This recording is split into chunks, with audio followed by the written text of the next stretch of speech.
The SUV is here to stay, and the compact crossover segment is the fastest growing subspecies, with almost every manufacturer either competing in the class, or planning to.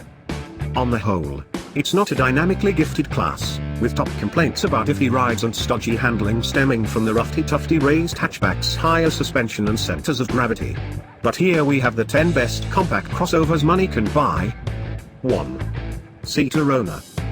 Top of the pack in the burgeoning crossover segment is an accolade, but a staid interior and bland handling underpin a roomy super mini SUV with admirable refinement. As the segment leader, it hushes the flaws of its competitors enough to sit atop the pack, but entrants keep coming thick and fast, so there's plenty of competition to fend off. In a class pitched for style and perceived practicality, the Citroën does it better than all others, with slightly higher pricing than the class average offset by top-notch infotainment and solidity. 2. Renault Captur. It's the best-selling super mini SUV in Europe, although dynamically doesn't match up to Renault's past.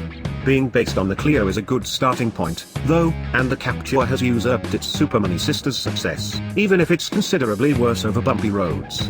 A segment hallmark. As with the Arona, it packs style with funky two-tone paint options, with the interior versatility of an MPV. Style-wise, it's far more super mini than rugged off-roader.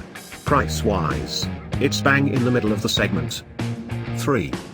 Mazda CX-3. Mazda's super mini SUV is one of the best handling out there, but it's got a tiny boot and a high price compared with more practically oriented competitors. It's good looking, too, with a handsome exterior and well-appointed interior. Diesels aren't nearly as good as petrols, even though they're punchy and frugal. It's a hard sell when considering four-figure savings on similar, and better, rivals. 4. Audi Q2. Audi throws its cap into the crossover ring far more convincingly with the Q2 than Mercedes-Benz or BMW did with the GLA and X1. Don't expect off-road prowess, as with many in this top 10, but you won't be disappointed with its plush interior and abundant style. Mini's Countryman might beat it on fashion appeal, but it's a far less polished package than Audi's jacked-up hatch. Far pricier than the usual super mini SUV suspects, but cheaper than key premium rivals. 5. Citroën C3 Aircross. The C3 Aircross replaces the C3 Picasso in the Citroën range, as SUVs pulverize the MPV segment in Europe.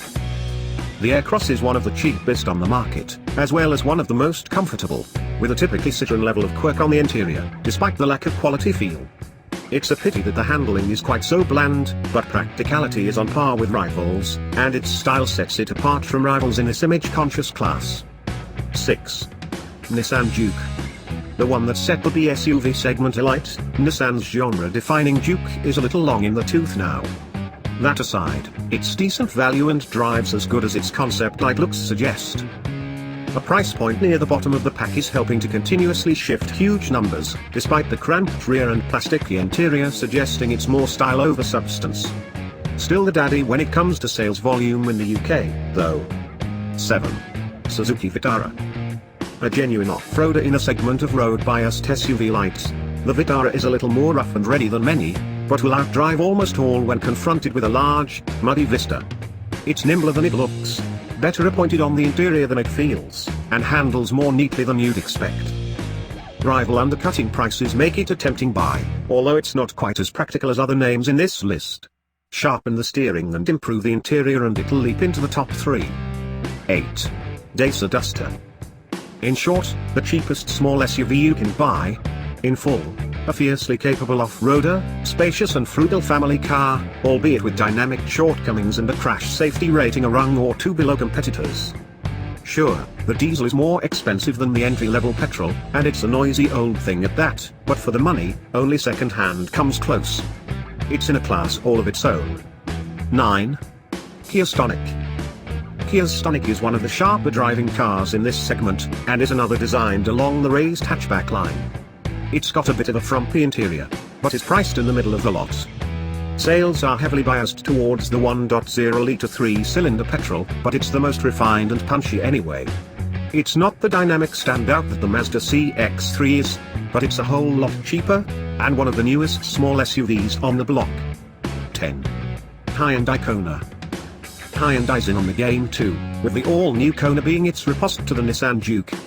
The quirky exterior gives way to a bit of a dull, all-black interior, and the driving experience isn't all that colorful, either. It's practical, though, and it rides well. Being on the more expensive end of the market reflects Hyundai's ambition to push up market and grow.